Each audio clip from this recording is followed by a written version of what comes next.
how to mention all members in WhatsApp group.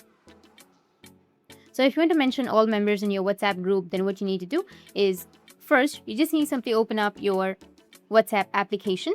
And let me tell you that WhatsApp doesn't have a mention all feature, but I'll just simply show you a few alternatives. What you can do is just simply navigate to a group chat where you want to mention your members.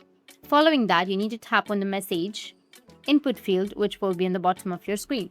Now start typing. You need to type at symbol, and as you can see that you will have mention all members in this chat option. Tap on it and all members have been mentioned. Now you can just simply go with send, like any message, you can send any message, and after sending, all of the other persons will be mentioned. Or if you don't find this all option, then you just need to simply go with add and then go and select the persons one by one and go with send.